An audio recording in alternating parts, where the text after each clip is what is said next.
Hello everyone, सभी प्यारे बच्चों का वेलकम करता हूँ। देखिए 29 अगस्त की क्लास है और आर्टिकल लिखा गया है यूक्रेन रशिया वॉर के बीच में इंडिया की भूमिका पे। क्या भारत वो देश बन सकता है जो इस वॉर को रुकवा दे? हिस्ट्री क्या कहती है भारत की वॉर्स को रुकवाने को लेकर के, इस आर्टिकल में देखेंगे। बड़ा इंटरेस्टिंग आर्टिकल लगा मुझे, जियोपॉलिटिकली बहुत इंफॉर्मेटिव भी है। ये आर्टिकल आपको जो आप पढ़ेंगे ना, इसमें ये आपके डिस्क्रिप्टिव या आंसर राइटिंग का जो एक क्वेश्चन है कि भारत की भूमिका वॉर्स को रुकवाने में क्या होनी चाहिए, वहाँ पे बहुत काम आएगा। तो जो बच्चे यूपीएससी और स्टेट पीएससी की तैयारी कर रहे हैं, यहाँ से ज़रूर से अपने नोट्स बनाना।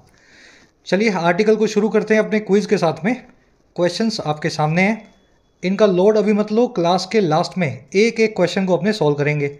आपका ऑब्जेक्टिव है मन से क्लास को लेना, कॉम्प्रिहेंशन, ग्रामर और वोकैब को अच्छे से कवर करना। सॉल्यूशंस आपको क्लास के लास्ट में करवाएंगे ऑफ कोर्स। आइए लेक्चर को शुरू करें।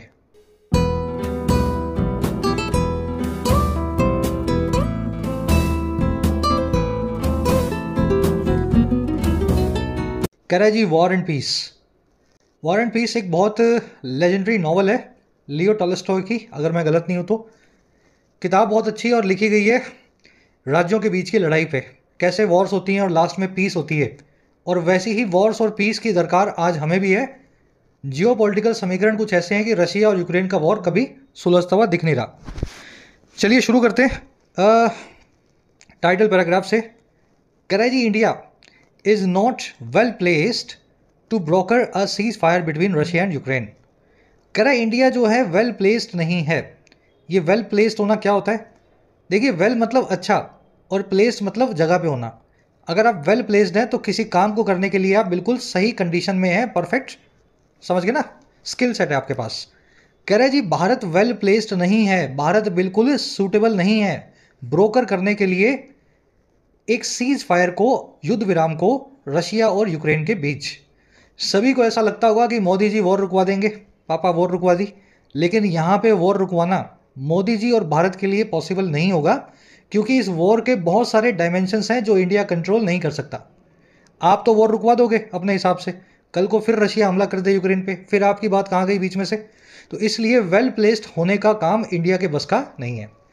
चलिए इंडिया सब्जेक्ट है, एज इसकी वर्ब है। वेल प्लेस्ड होना मैंने आपको समझाया, to be in a good situation, to be able to do something. Well placed होने से तीन ईडियम्स बनती हैं जो इसी से जुड़ी हुई हैं। In the driver seat, in pole position and back seat driver. तीनों ईडियम्स को एक बार फटाफट देखेंगे। देखिए ड्राइवर जो होता है ना, ड्राइवर वही गाड़ी को कंट्रोल करता है। लेफ्ट जाएगी, राइट जाएगी, आगे जाएगी, किस स्पीड से जाएगी, सब काम ड्राइवर को देखने का है। अगर आप इन द ड्राइवर सीट हैं तो आप एक ऐसे आदमी हैं जो फुल अथॉरिटी में है, कमांड में है, जिसके हाथ में पूरी बागडोर है। तो इन द ड्राइवर सीट होना to be in a position of authority. जैसे कोई कंपनी का सीईओ है ना, पेप्सिको की सीईओ हुआ करती थी इंदिरा नूई, तो इंदिरा नूई जो है इन द ड्राइवर सीट है पेप्सिको नाम की कंपनी के कामकाज में। चलिए याद रखना बड़ा इजी है, ईडियम्स को इस तरीके से समझना है ताकि आम अपनी लाइफ से आप उनको कनेक्ट कर सकें। वैसे ही इन पोल पोजीशन, देखिए रेस में जो पोल पोजीशन होती है किसी भी रेस के अंदर, वो सबसे एडवांटेजियस पोजीशन होती है रेसर के लिए। जो रेसर पोल पोजीशन पे आपको मिलेगा, समझ लीजिए रेस जीतने के चांसेस उसके ज़्यादा हैं।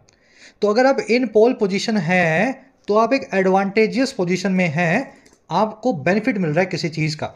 To be in a beneficial position. चलिए लास्ट है बैक सीट ड्राइवर। अब क्योंकि ड्राइवर से एक ईडियम आप ऑलरेडी देख चुके हो, तो बैक सीट ड्राइवर मीनिंग इसका डिफरेंट है, लेकिन फिर भी आपको आनी चाहिए। बैक सीट ड्राइवर वो ड्राइवर है जो गाड़ी को ड्राइव तो नहीं कर रहा, लेकिन पीछे पैसेंजर सीट पे बैठा है और ड्राइवर को सलाह दे रहा है, आगे से लेफ्ट लेना, यहाँ से राइट लेना, गाड़ी धीरे चलाओ, अभी रोक लो, है ना।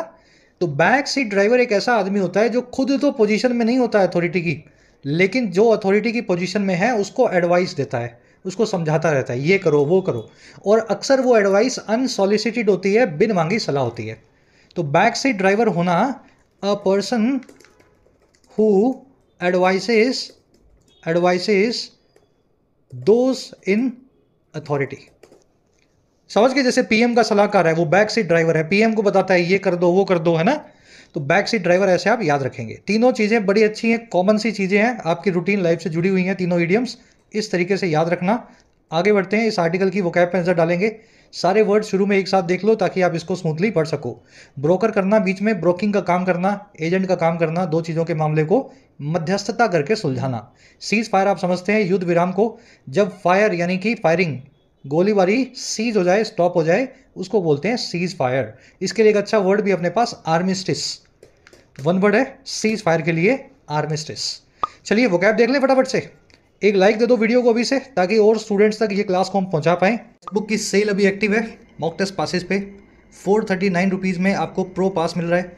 नॉर्मल पास में मिलते हैं 70,000 मॉक टेस्ट और प्रो पास में मिलते हैं आपको 70,000 मॉक टेस्ट प्लस में प्रीवियस ईयर पेपर्स, जो भी एग्ज़ाम आप प्रिपेयर कर रहे हैं, एसएससी, बैंकिंग, रेलवे, डिफेंस, जो भी आप प्रिपेयर कर रहे हो, एक सिंगल पास में ही सभी के सभी एग्जाम्स कवर्ड हो जाएंगे।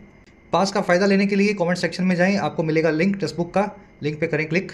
जो भी प्राइस आपको दिखा रहा हो, आपको कूपन लगाना है YT10। इस कूपन को लगाते ही आपका 439 में आपको प्रो पास भी मिल जाएगा इसी कूपन के सहारे, जिसमें आपके प्रीवियस ईयर पेपर्स भी इंक्लूडेड होंगे मॉक के फॉर्म में। जो भी पास आप लेना चाहें, use the coupon code YT10 and take benefit of the sale. चलिए वोकैब शीट है अपनी, 4 वर्ड्स अपने पास, थोड़ा जूम इन कर रहा हूँ मैं। शुरू करेंगे आर्मिस्टिस से।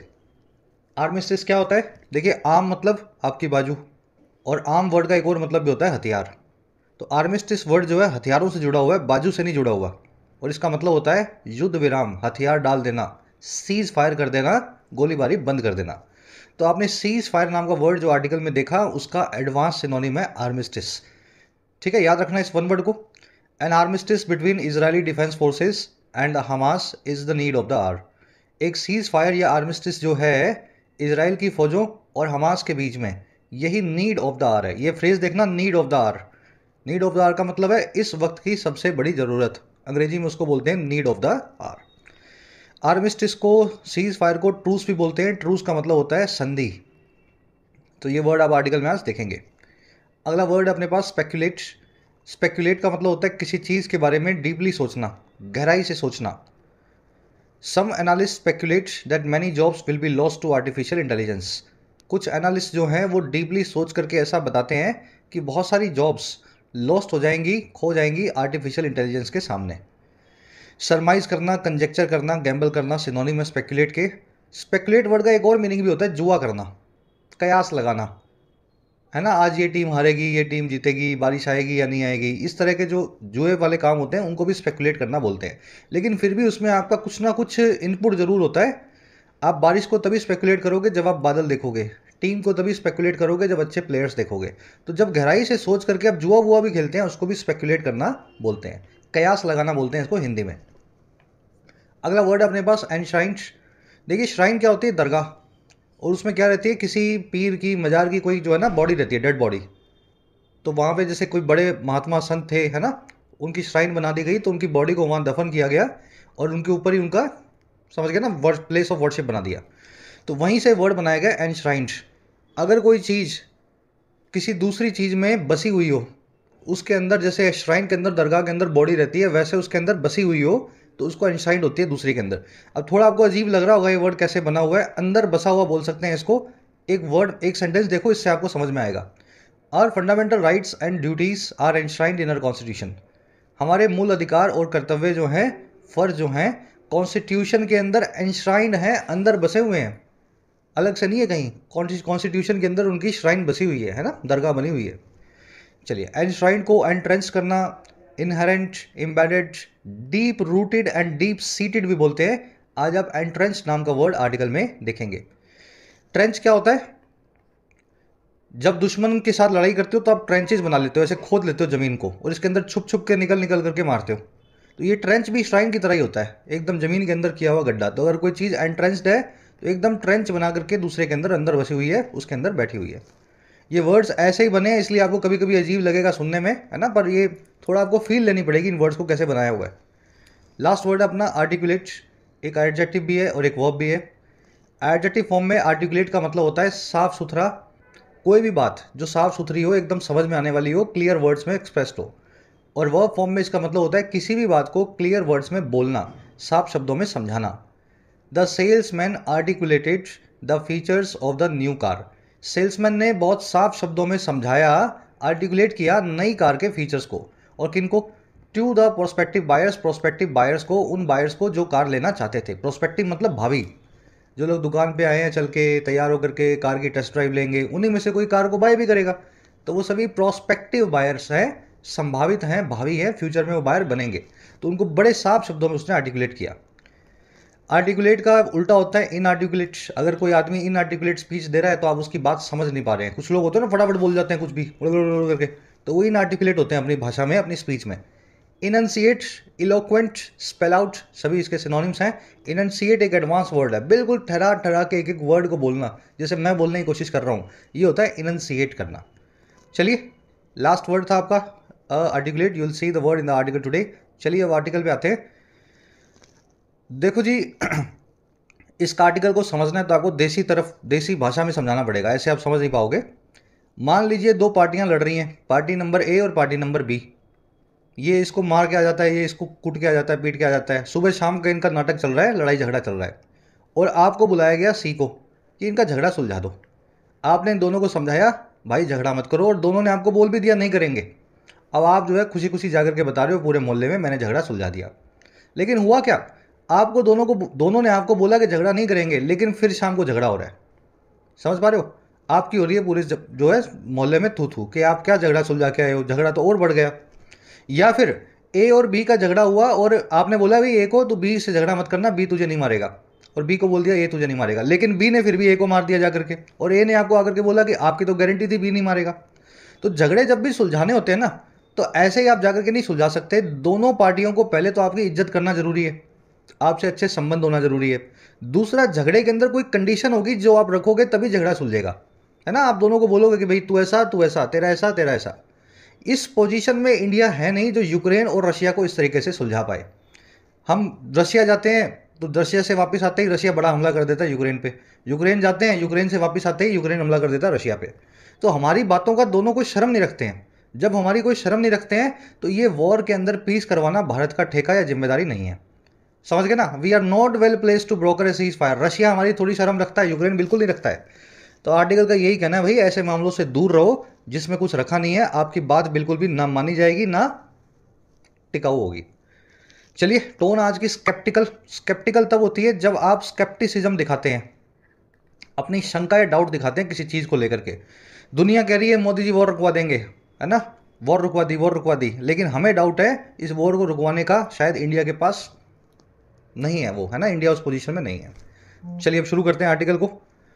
ये देसी भाषा में इसलिए समझाता हूं मैं ताकि समझ पाओ आप, नहीं तो वो अंग्रेजी कर दूंगा तो फिर वही बात हो जाएगी, अंग्रेजी में लिखा था और साहब ने भी वैसे ही समझा दिया।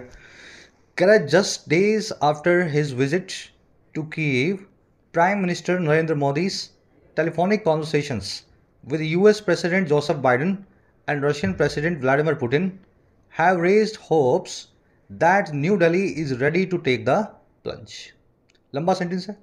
कह रहा है जी कुछ दिनों के बाद ही उनकी विजिट के जो हुई थी कीव की तरफ, है ना, अभी गए थे ना कीव 10-12 दिन पहले, कह रहा है उसके कुछ दिनों बाद ही हमारे पीएम मोदी साहब की जो टेलीफोनिक कॉन्वर्सेशंस हुई, फ़ोन पे बातचीत हुई दो लोगों के साथ।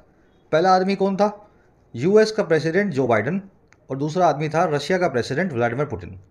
कह रहा है इन कुछ दिनों के बाद ही कीव से आने के जब हमारी बातचीत हुई इन दोनों लोगों के साथ, तो इन बातचीतों ने, कॉन्वर्सेशन क्या होती है, बातचीत, इन बातचीतों ने रेज कर दिया है, उठा दिया है, बढ़ा दिया है। रेज करना यानी ऊपर लेकर के आना, और किसको उठा दिया है, होप्स को, आशाओं को, और जो है इस बात की दैट कि नई दिल्ली या भारत जो है वो रेडी है, तैयार है टेक द प्लंज करने को।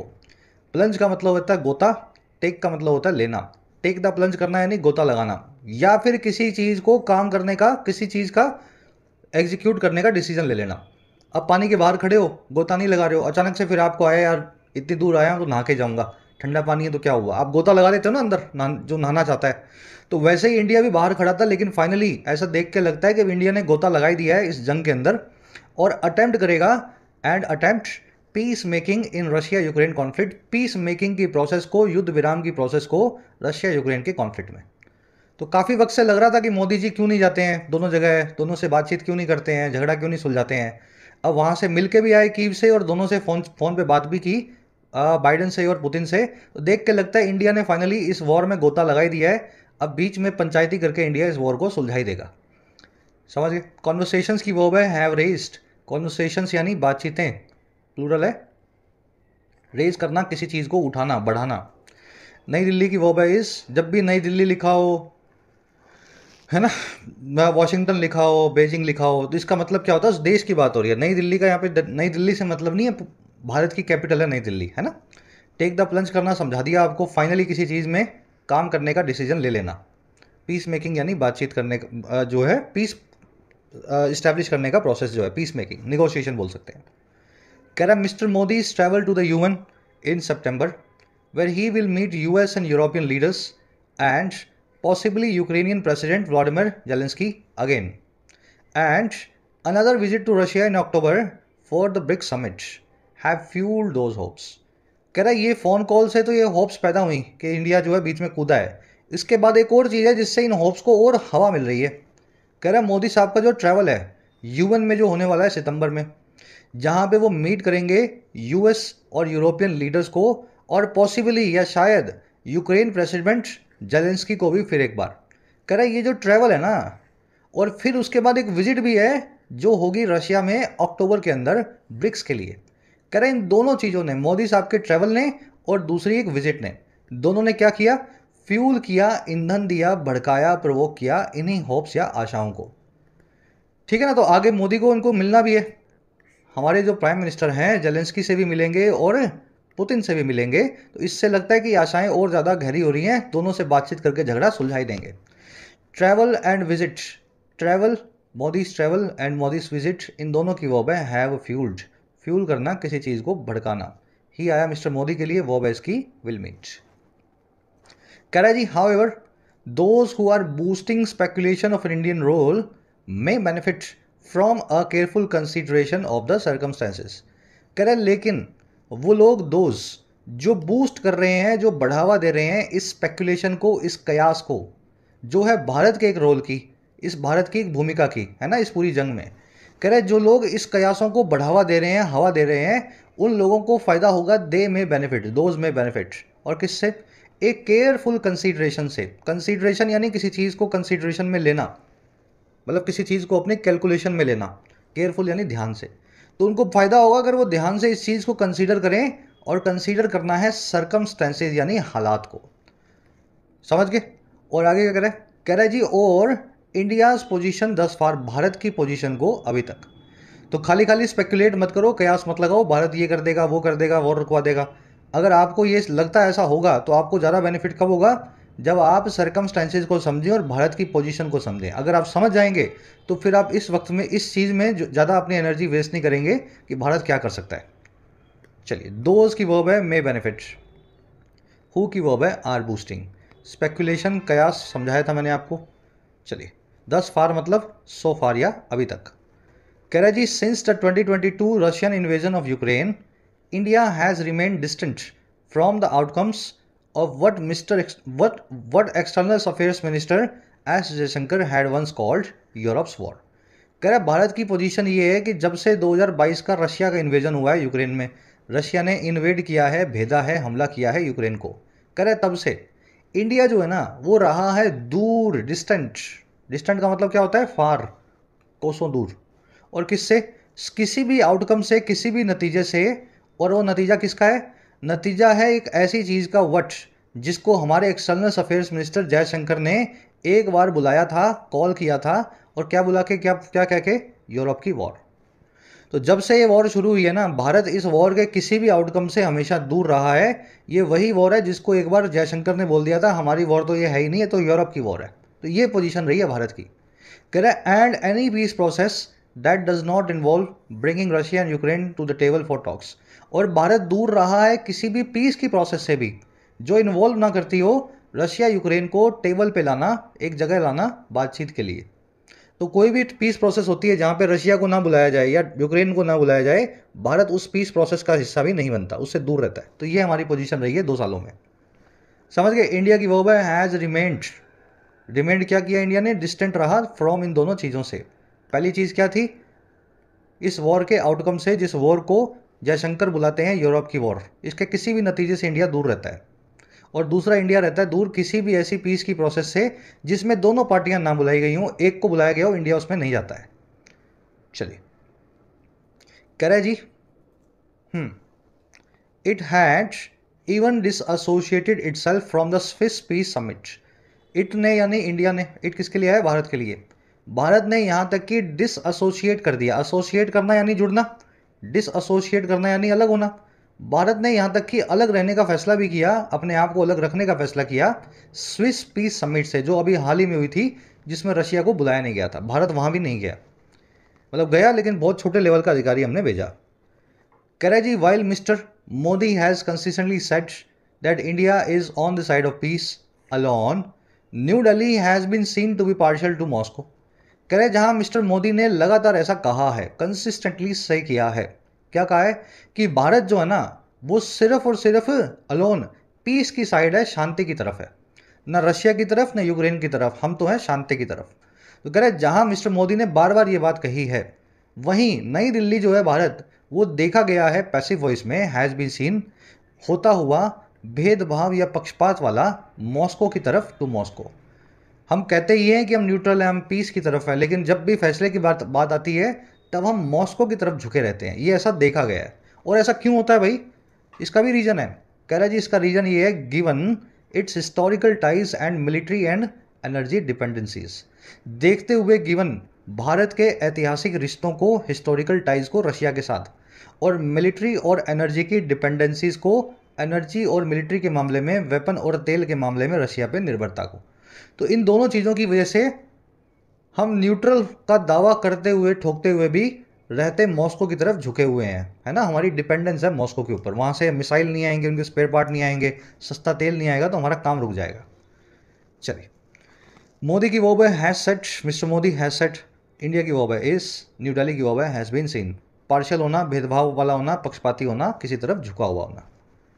कह रहे जी it will need to recast itself in a more unbiased image. कह रहा है अगर पंचायती करनी है ना भारत को, तो इस पोजीशन से बाहर निकलना पड़ेगा जिसमें दुनिया हमें रशिया का दोस्त समझती है।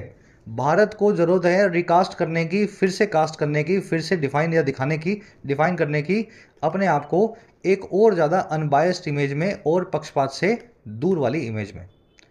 अनबायस्ड क्या होता है? जो किसी की तरफ भी ना हो, है ना। ऐसी एक इमेज हमें बनानी पड़ेगी अगर इस झगड़े को सुलझाना है तो।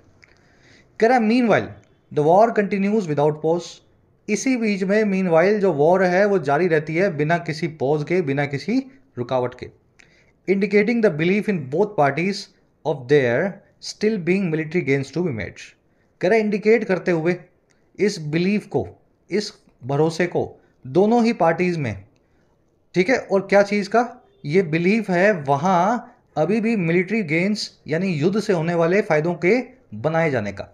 यूक्रेन को लगता है अभी भी 2-4 मिसाइलें दाग करके रशिया का कुछ हिस्सा कब्जा लें हम, और रशिया को लगता है अभी भी कुछ करके हम यूक्रेन को हरा लें। दोनों पार्टियां जो है इस बीच में वॉर लड़े जा रही हैं, उनको ये लगता है कि मारपीट से ही हमारा झगड़ा सुलझेगा। मिलिट्री गेन्स अभी भी कुछ ना कुछ मिल सकते हैं अगर हम एग्रेसिवली एक दूसरे को पुश करें। The war continuous without pause, यानी बिना रुके। सब समझ में आ रहा है ना? बड़ा इजी सा आर्टिकल है अगर आप इसकी कहानी को प्रोसेस कर पा रहे हो तो। चलो, आज से मैं क्या करूंगा, एक पैराग्राफ करने के बाद आपको पूरे पैराग्राफ की एक समरी दे दिया करूंगा ताकि आप उसको कनेक्ट कर पाए नेक्स्ट वाले से। चलिए, लास्ट सेंटेंस है। कह रहा है जी that Russia launched deadly attacks on Ukraine just before Modi Moscow visit in July, and Ukraine carried out operations into Russia's Kursk oblast just before his visit to Kyiv last week, demonstrate the dangerous power play and messaging Mr. Zelensky and Mr. Putin can indulge in, regardless of their gas sensitivities. कह रहा जी that ये बात की, कौन सी बात? कि Russia ने launch कर दिया डेडली अटैक को, मारक हमलों को, और कहाँ पे? यूक्रेन पे।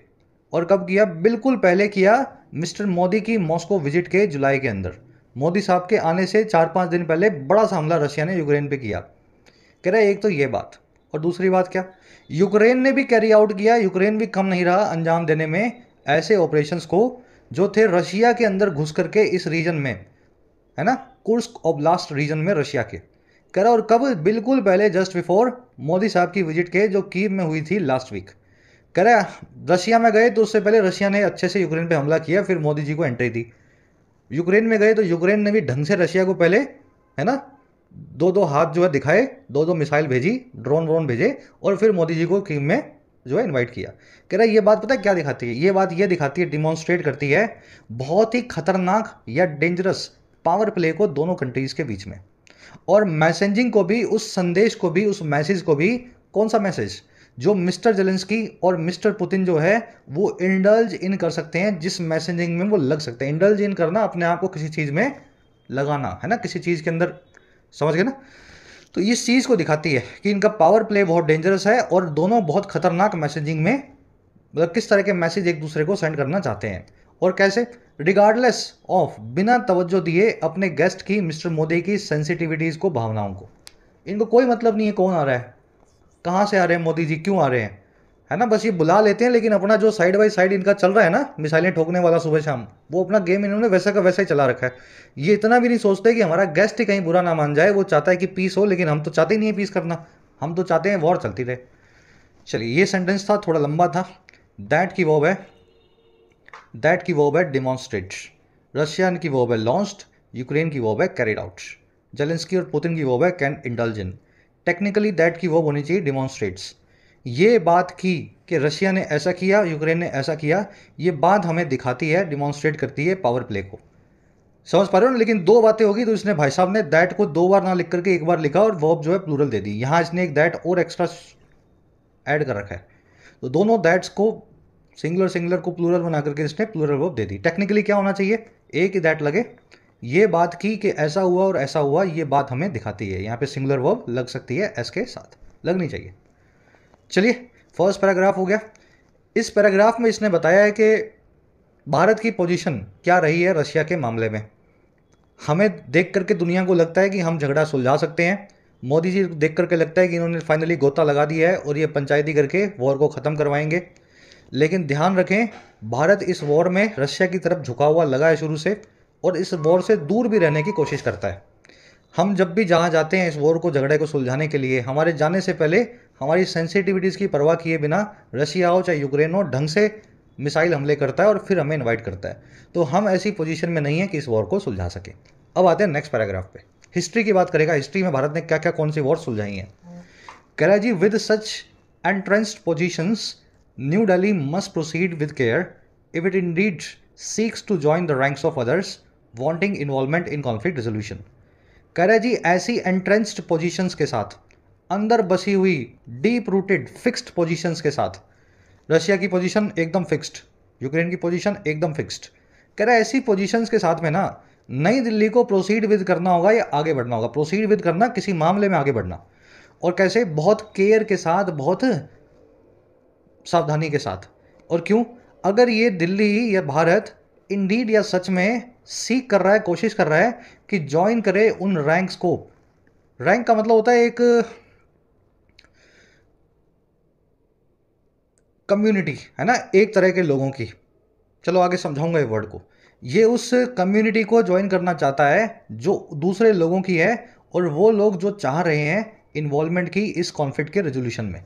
फ्रांस भी चाहता है इस कॉन्फ्लिक्ट को सुलझाने, ब्रिटेन भी चाहता है कुछ हद तक। अगर भारत भी फ्रांस और ब्रिटेन की जगह आना चाहता है, उनके साथ उनकी उनकी जमात में शामिल होना चाहता है, उनके रैंक में शामिल होना चाहता है, लेवल में, तो भारत को बहुत केयरफुली जो है प्रोसीड करना पड़ेगा। पोजीशंस बड़ी दोनों कंट्रीज की फिक्स्ड हैं। समझ गए ना? नई दिल्ली की वर्ब है मस्ट प्रोसीड विद, इट की वर्ब है seeks. Join the ranks of something, यानी किसी की जमात में, किसी की कम्युनिटी में ज्वाइन करना, है ना, किसी के साथ में खड़ा होना, उनके जैसा बन करके, join the ranks of others. चलिए, यहाँ पे लगा हुआ है फर्स्ट कंडीशनल। मैं आप सभी को यहाँ पे इंकरेज करूँगा, फर्स्ट कंडीशनल पहले तो पहचानो कैसे लगा हुआ है। इफ़ तो आपने देख ही लिया, फर्स्ट कंडीशनल की स्ट्रक्चर देखो, और इस स्ट्रक्चर को आपको चेंज करना है ऑल्टरनेटिव स्ट्रक्चर में। थोड़ा सा एडवांस लेवल का क्वेश्चन दे रहा हूँ मैं आपको, अभी करवाऊंगा भी, इसको डिटेल में करेंगे।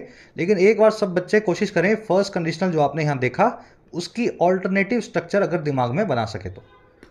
चलिए, जब करवाऊंगा तो वहाँ पे आपका रिवीजन हो जाएगा। Successful efforts have been few and have required focus agendas. Successful efforts जब भी हुए हैं झगड़े को सुलझाने के, इसी मामले को, कॉन्फ्लिक्ट को रिजोल्यूशन लाने के, वो बहुत कम रहे हैं। हैव बीन फ्यू, फ्यू मतलब ना के बराबर, बिना अ के लगा हुआ फ्यू, याद रखना, कॉन्सेप्ट करवाया था ना। और कह रहा है उनको ज़रूरत रही है फोकस्ड एजेंडाज की, ऐसे एजेंडा जिनका पूरा फोकस बना हुआ हो। अब ये कौन कौन से एफर्ट्स हैं? The Black Sea grain initiative, the IAEA efforts on nuclear safety at Zaporizhzhia power plant and the latest exchange of Russian and Ukrainian prisoners. तो 3 सक्सेसफुल अटेम्प्ट्स रहे हैं झगड़े को सुलझाने के। ब्लैक सी से ग्रेन इनिशिएटिव, रशिया से ग्रेन जो है ब्लैक सी के थ्रू जा सके बिना इस झगड़े के से प्रभावित हुए, है ना, ब्लैक सी ग्रेन इनिशिएटिव बोलते हैं। ये IAEA शायद इंटरनेशनल एटॉमिक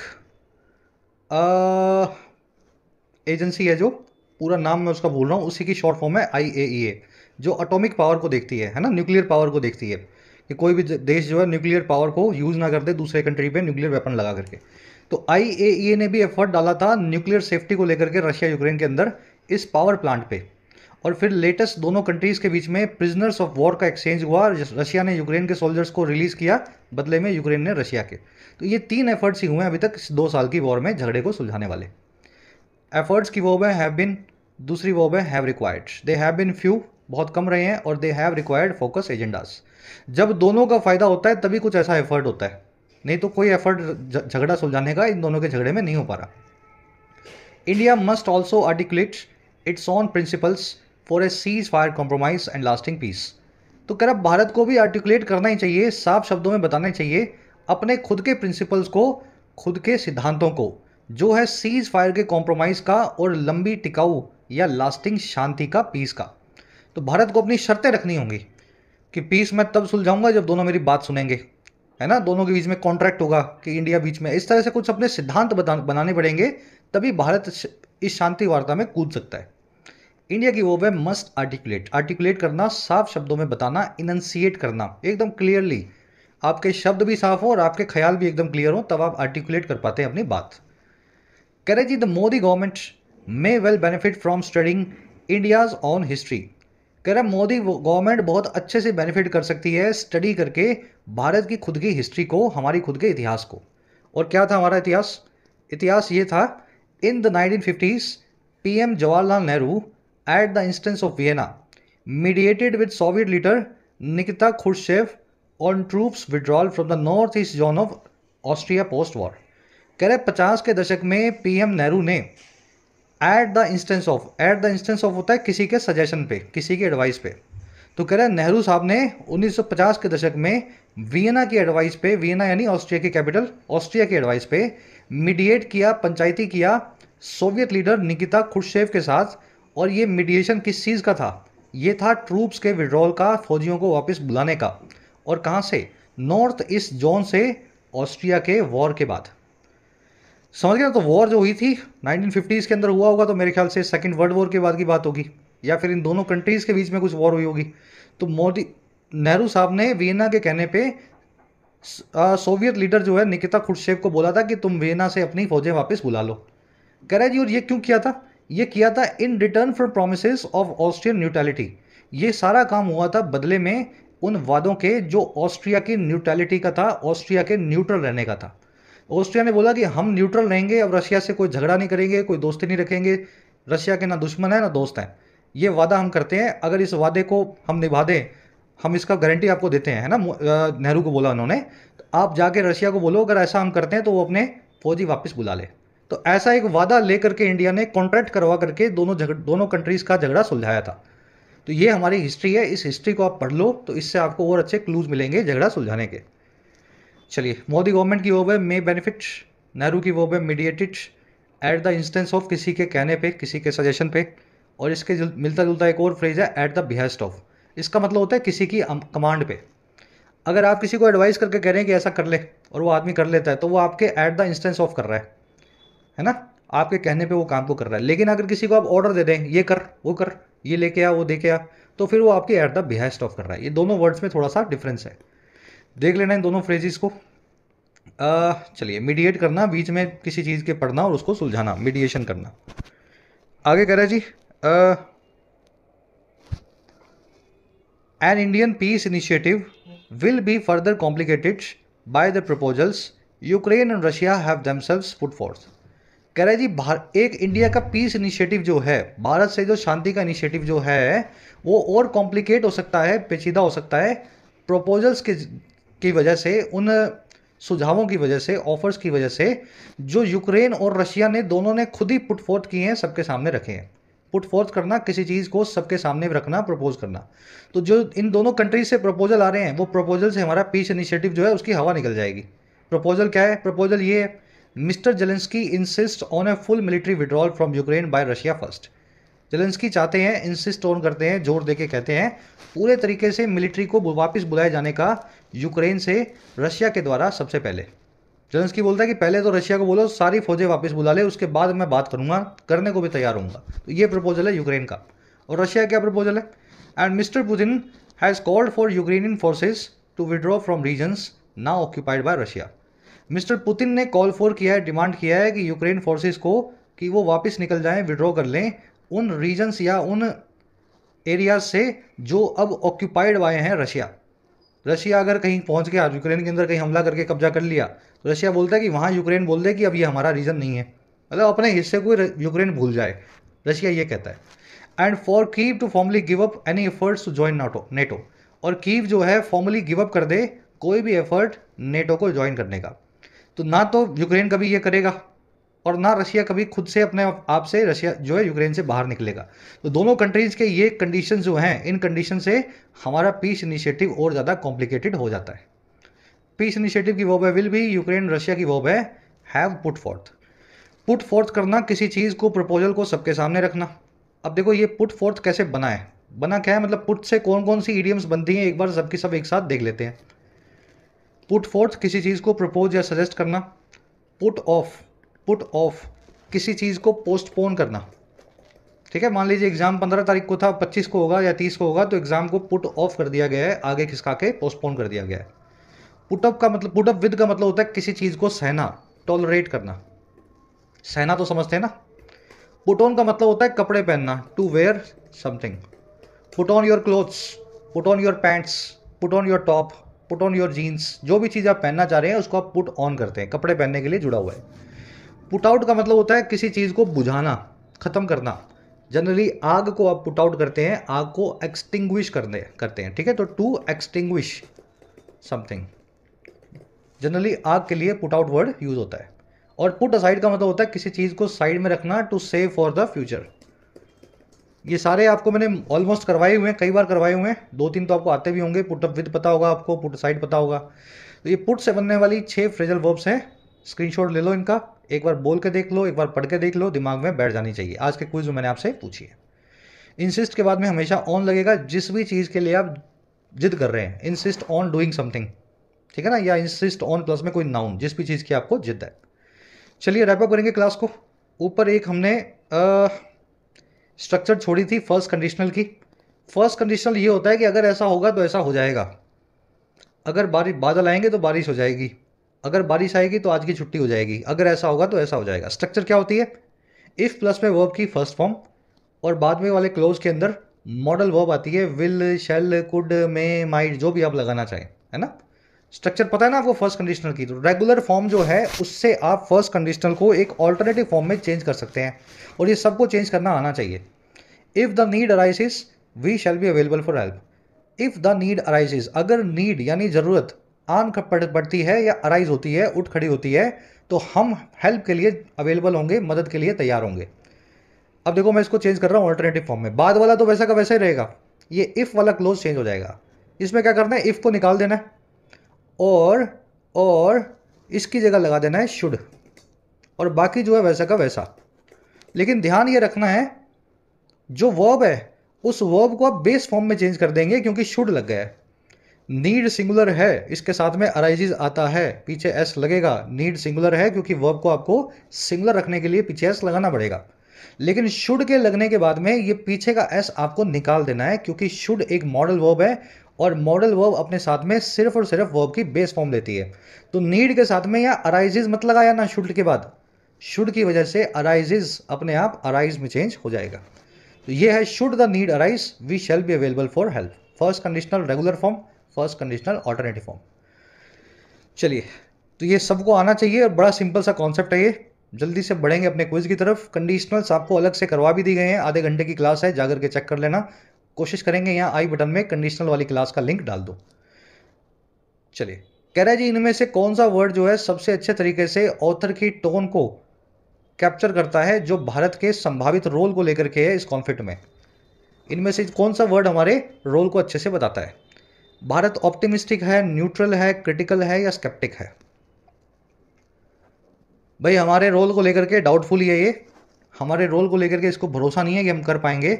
ना तो ऑप्टिमिस्टिक है, ना न्यूट्रल है, ना क्रिटिकल है, स्केप्टिसिज्म को दिखा रहा है ना? आपको लगता है ना यार कभी कभी होगा या नहीं होगा, मेरे हिसाब से तो नहीं होगा। जब आप ऐसा सोचते हो तो आप स्केप्टिकल होते हो। बी आपका आंसर बनेगा फर्स्ट में। कह रहा है जी ऑथर कौन सी रिकमेंडेशन या सुझाव दे रहा है इंडिया को इसकी अप्रोच को लेकर के यूक्रेन कॉन्फ्लिक्ट में? इनमें से चारों में से कौन सा सुझाव इस आर्टिकल से हमारे लिए निकला है? क्या सुझाव निकला है? कोशिश करो एक बार।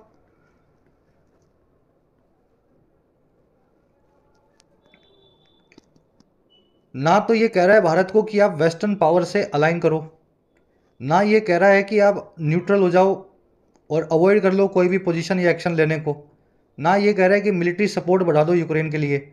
ये कह रहा है कि हिस्टोरिकल प्रेसिडेंट्स को पढ़ो, इतिहास में जो मिसालें हैं इन झगड़ों को सुलझाने वाली भारत की उनको पढ़ो और एक क्लियर स्ट्रेटेजी को साफ शब्दों में बताओ, आर्टिकुलेट करो, है ना? स्टडी करो पास्ट को और फ्यूचर की स्ट्रेटेजी बनाओ। ये हमारे लिए अप्रोच होनी चाहिए इस कॉन्फ्लिक्ट को सुलझाने की। बी आंसर बनेगा। आंसर सभी फर्स्ट कमेंट में डाल दिए हैं, आगे के क्वेश्चंस के आपको वहीं मिलेंगे। जैसे to put something off, put off क्या मीनिंग पूछा है आपसे? बैक सीट ड्राइवर कौन होता है? कैरी द कैन करना क्या होता है? ये कैरी से बनने वाली 3-4 इडियम्स थी, carry out, carry the can, है ना, कैरी द डे। आज करवाने वाला था, शायद रह गई बीच में, कोई बात नहीं। कैरी द कैन कई बार करवाया, आपको नहीं आता है तो नेट से सर्च कर लेना।